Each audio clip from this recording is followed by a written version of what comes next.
दोस्तों, आज से ठीक 32 साल पहले 6 दिसंबर 1992 को बाबरी मस्जिद को हिंदू कारसेवकों की मदद से शहीद कर दिया जाता है और उसी 6 दिसंबर 1992 से आज तक ब्लैक डे मनाया जाता है।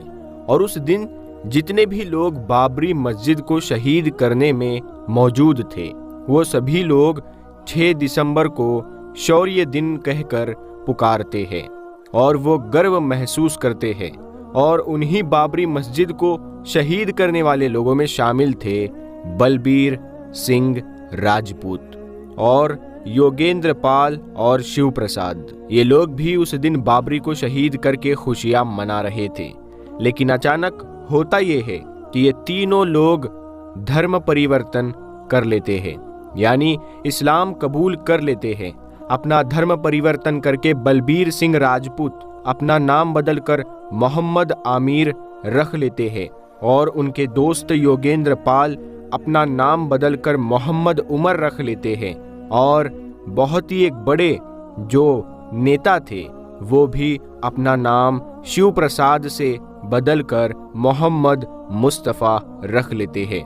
दोस्तों, याद रखें, ये तीनों लोग बाबरी मस्जिद को शहीद करने में अपना रोल निभाए हुए थे। तो ये तीनों लोग ये सोचते थे कि उस दिन जो हमने किया, यानी 6 दिसंबर 1992 को किया, वो गलत किया और मस्जिद तोड़ना एक गलत काम था।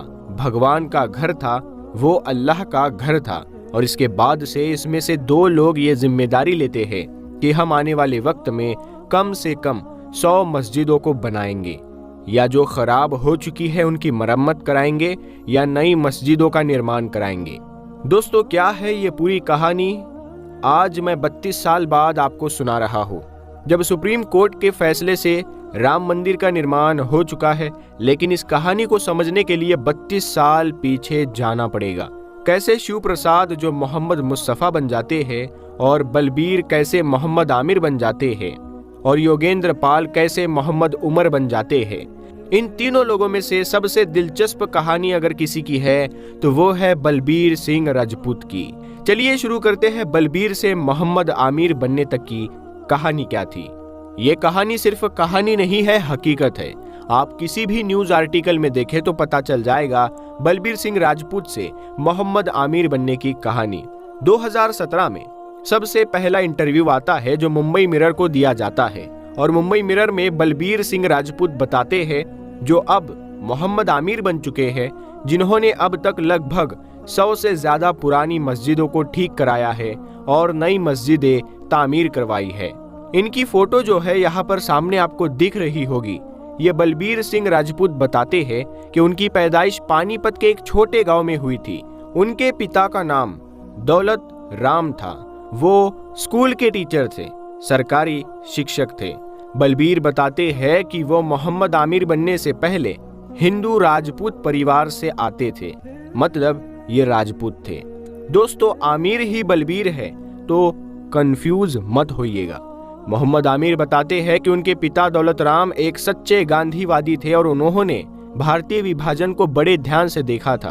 और उस वक्त जब हिंदू मुस्लिम का बंटवारा हुआ था, तमाम लोग अलग हुए थे, एक दूसरे के घर से अलग हुए थे, तो उस वक्त उन्हें बहुत तकलीफ हुई थी। और उस वक्त दौलत राम जो थे, बंटवारे के बाद भारत में जो मुसलमान रह गए थे, उनके दूसरे परिवार पाकिस्तान चले गए थे। उनके खाने पीने का इंतजाम करते थे, उनके रहने की व्यवस्था करते थे। दौलत राम मोहम्मद आमिर के पिता जो पहले बलबीर सिंह थे, तो उस समय वो सेकुलर थे और मुसलमान जो भारत में रह गए थे उनका ख्याल रखते थे। मोहम्मद आमिर बताते हैं कि उनके पिता ये चाहते थे कि उनके चारों बेटों में से एक बलबीर उसी दिशा में आगे काम करे और सभी लोगों से अच्छे से पेश आए, मिलजुल के रहे। तो ये सब कुछ ऐसा ही चल रहा था। बलबीर भी बिल्कुल ऐसा ही था, लेकिन उनकी जिंदगी में टर्निंग पॉइंट आता है। दोस्तों, इस कहानी में 3 टर्निंग पॉइंट है। उन तीनों टर्निंग पॉइंट को आप समझेंगे कि कैसे बलबीर जो है वो मोहम्मद आमिर बन जाते हैं। पहला टर्निंग पॉइंट आता है, वक्त बीत रहा था, बलबीर जवान हो रहे थे और पैसे कमाने के लिए गांव छोड़कर पानीपत आ जाते हैं। लेकिन वहां पर काम करने के दौरान उनकी मुलाकात आरएसएस के लोगों से होती है। बलबीर आरएसएस की विचारधारा से बहुत ज्यादा प्रभावित होते हैं। वहां पर बलबीर को आप कहकर पुकारा जाता है, यानी इज्जत दी जाती है। आरएसएस में उन्हें बताया जाता है कि भारत में मुगल आए जिन्होंने मंदिरों को तोड़कर मस्जिद बनाई। भारत में मुगल आए जिन्होंने हिंदुस्तान में हिंदुओं पर बहुत अत्याचार किया। भारत में मुगल आए जिन्होंने भारत को खूब लूटा, खूब खाए और खूब ऐश किए। ये कहानियां, ये बातें, ये इतिहास बलबीर को वहां पर बताया जाता है। बलबीर इसे सुनकर बदलना शुरू हो जाते हैं और एक कट्टर समर्थक बन जाते हैं। अब उसके आगे क्या होता है कि 5 दिसंबर का दिन आता है। 5 दिसंबर तो वो दिन था जब बाबरी मस्जिद को शहीद करने की पूरी तैयारी थी।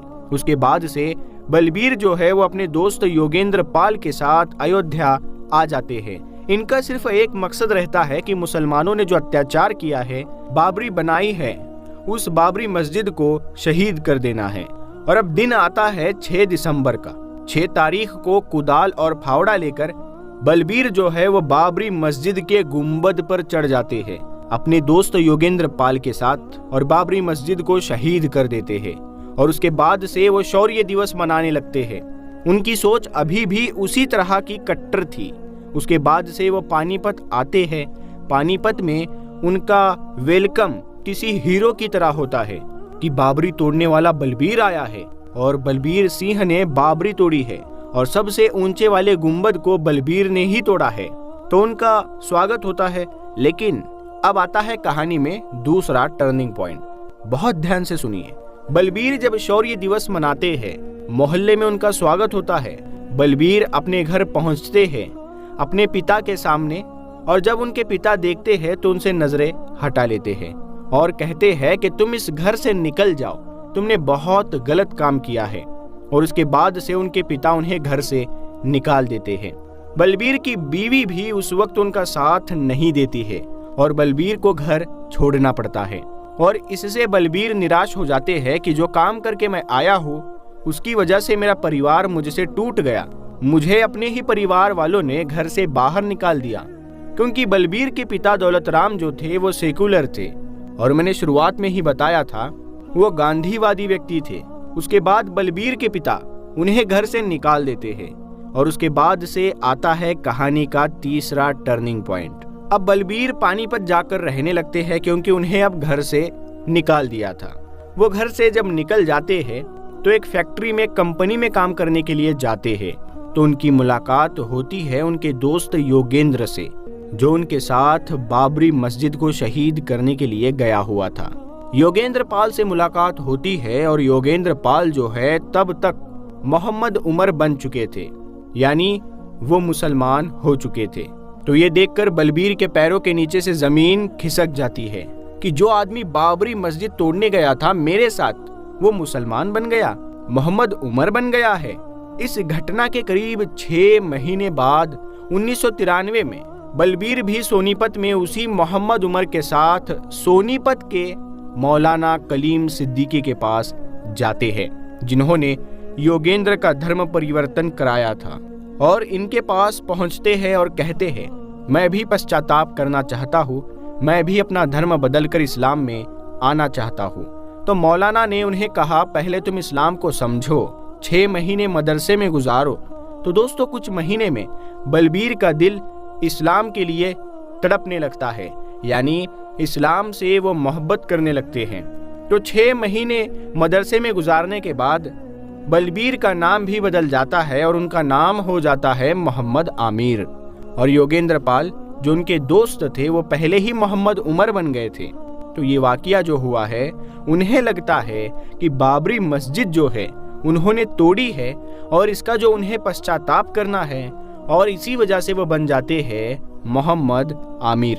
अब एक और आदमी जो उसमें बच गए थे जिनका नाम था शिव प्रसाद भी मोहम्मद मुस्तफ़ा बन गए।